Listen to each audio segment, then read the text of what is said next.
Good morning, welcome back to Bookeemonsters. My name is PK. It is Friday, TGIF, October the 24th. We're here to look at the new releases, the rest of the new releases that were published this week in Cozy Mysteries. There's not a whole lot, but we will look at them. Hope you're having a good day. Hope you will have a good weekend.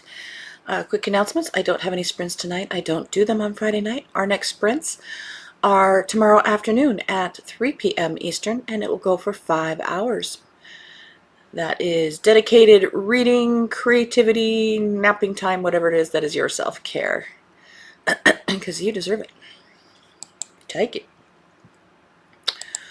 All right, Cozy Mysteries. We had finished on the Sarah Noel.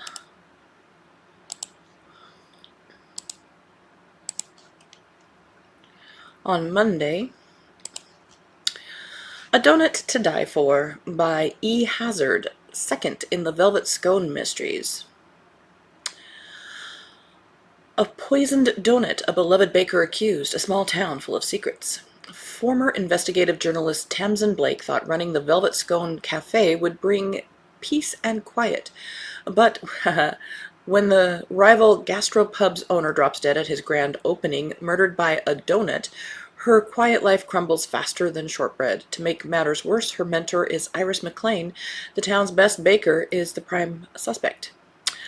I think I threw in an extra word there. Determined to clear Iris's name, Tamsin plunges headfirst into the investigation. From uncovering stolen recipes and mysterious break-ins to decoding centuries-old letters and exploring hidden tunnels beneath Willoughby, she soon learns the quaint village hides more than tea and scones. With the help of handyman Reuben, gossips Sylvia and Norman, teenage hacker Toby, and even a talking parrot named Inspector Crumpet, Tamsin must sift through suspects before the real killer strikes again.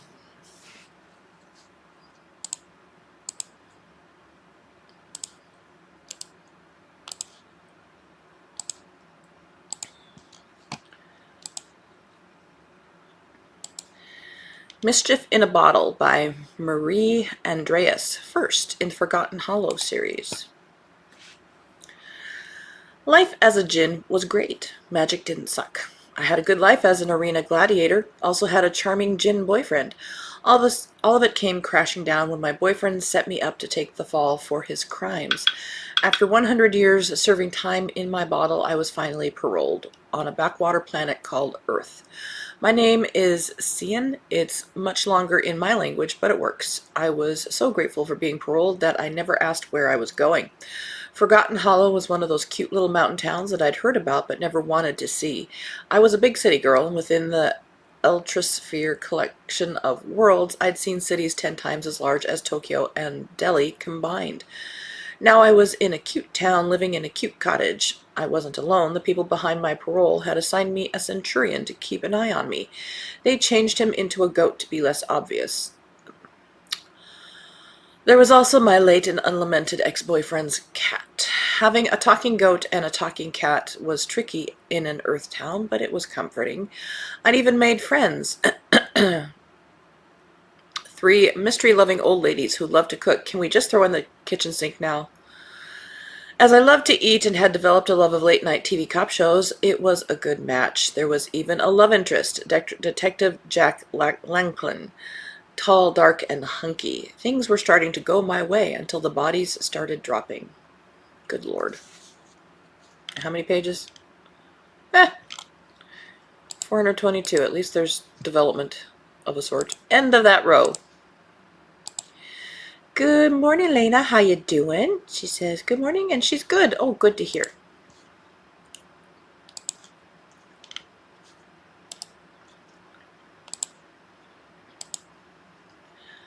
A Drowning at the Maze by Renee Averett.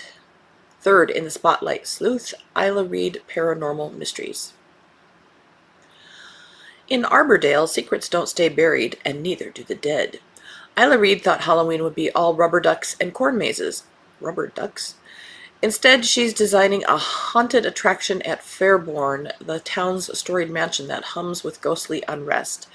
When a body turns up and whispers of a long-forgotten drowning resurface, Isla must navigate spectral warnings, cryptic clues, and a community that's mastered the art of forgetting. With her intuitive gifts, her late aunt's ghostly guidance, and her cat Higgins at her side, Isla sets a trap in the maze's shadowy heart. The sheriff may be skeptical, but he's watching and backing her play. Catching a killer means risking everything, including becoming the next ghost in Arbordale's tale.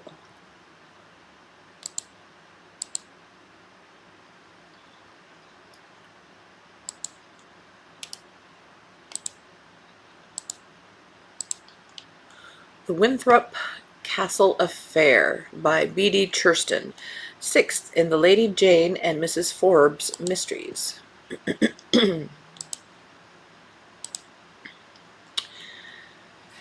England, June 1929. Aunt Kate and Lady Jane return in another blah blah blah. The day before Jane and Harry's wedding in North Hampshire, our ladies have stopped off en route from London to visit Jane's elderly relatives at Winthrop Castle. Jane has promised to see Lord and Lady Winthrop, as traveling to a lengthy society wedding would be too much for them. Of course, it's a wonderful opportunity for our dependable duo to explore a castle with a fabled lost fortune. Unfortunately, the only thing they find is a dead body. In this twisty tale of secret passages and suspicious villagers, aunt and niece must work fast if they're to discover who done it and get to Jane's wedding before the big day.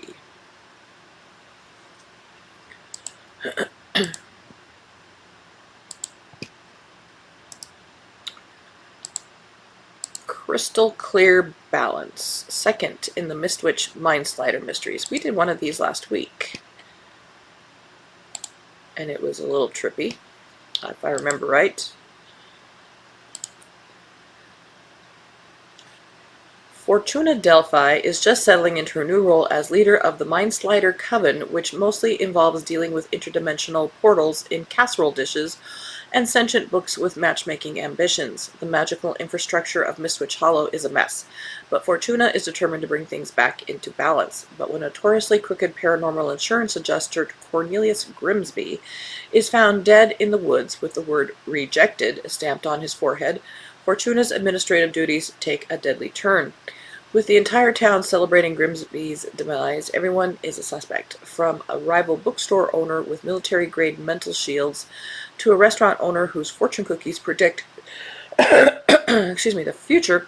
The list of potential killers is as long as the list of denied claims. Can Fortuna uncover the truth before the killer's policy on murder plays out again?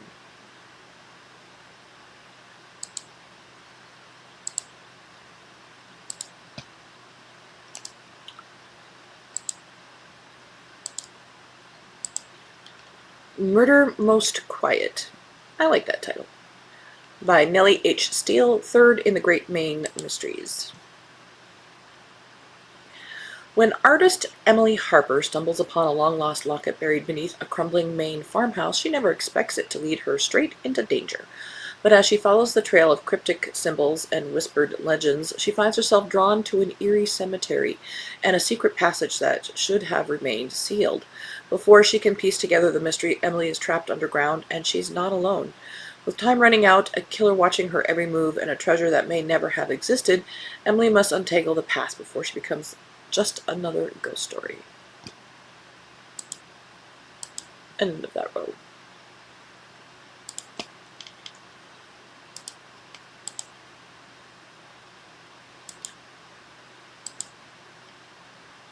Bidding for Murder by E.C. Bateman, 3rd in the Stamford Mysteries.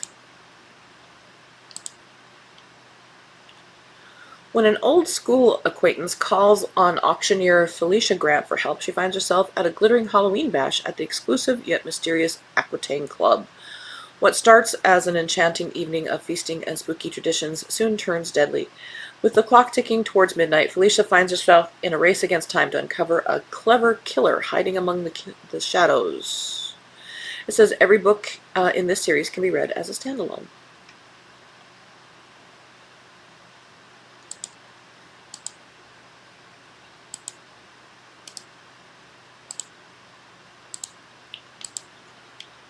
With the Key in the Office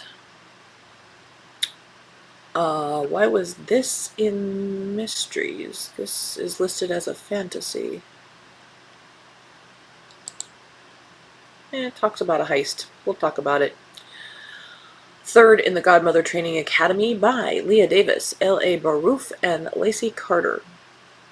At Godmother Academy, Cindy has finally cleared her name for the second time, but her victory is short-lived.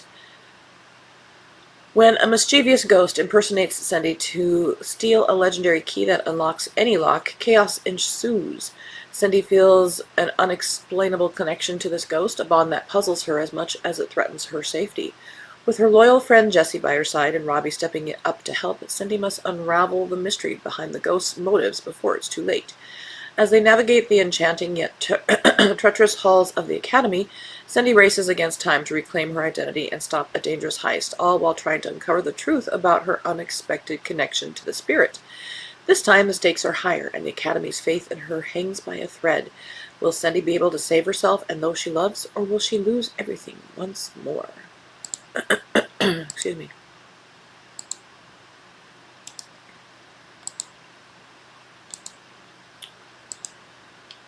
Charms and the Cursed Coven by Eloise Everhart.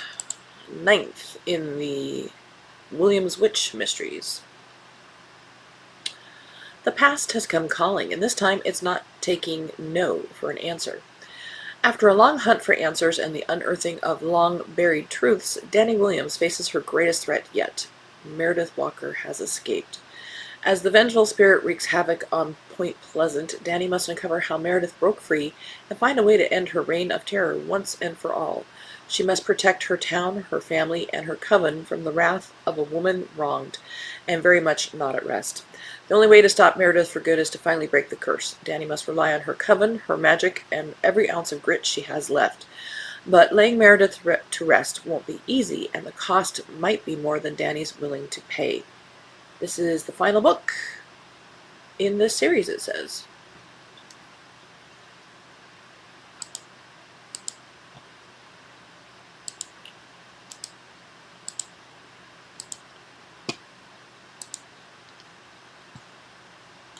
I don't know why, but I find these kind of covers very pretty.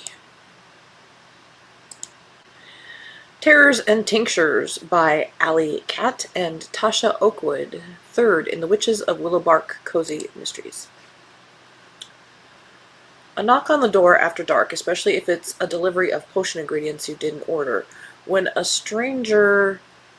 shadowy stranger drops off an unlabeled tincture kit at the apothecary along with a cryptic note, I try to tell myself it's just another odd Tuesday in Willowbark.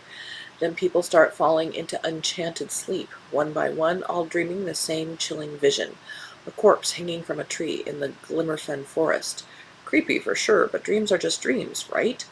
Until the same stranger who dropped off that tincture kit is found strung up from an oak tree, with a cult tattoo on their wrist.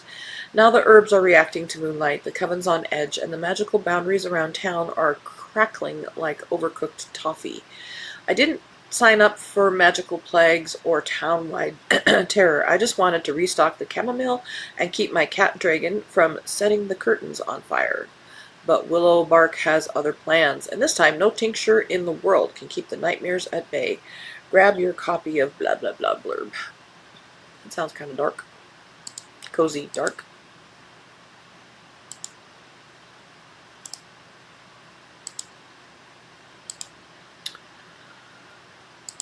A Bubbly to Die For by Lynn Joseph, 4th in the Mermaid Bay Wine Mysteries.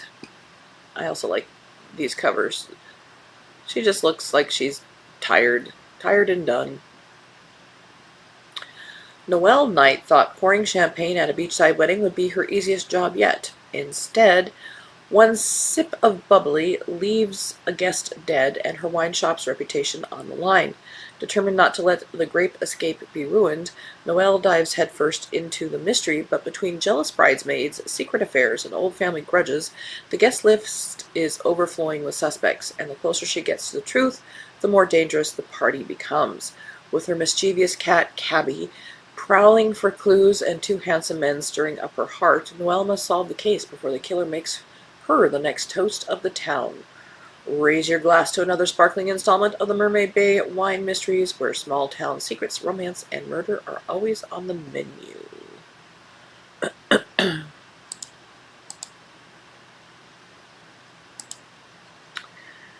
And that is all that we have time for. There weren't a whole lot this week, surprisingly. There were some big names, but I think I am marked safe from getting any of them. Yes, I am marked safe. All right. Next week, we'll look at a whole new batch of books being published. I'm sure there's authors just so excited next week their book comes out. And that is it for today. We're ending a little bit early because, again, there weren't a whole lot, which is nice. Have a good Friday. Again, I don't have any sprints tonight. I don't do them on Friday night. Our next reading sprints are tomorrow afternoon at 3 p.m. Eastern for 5 hours. We do those 3 times a week, every Tuesday and Thursday evenings, and the Saturday afternoons. Hope you have a good day, good weekend. If I don't see you, be safe. And as the banner says here, don't be a bookworm, be a bookie monster. Nom nom nom. Have a good day. God bless.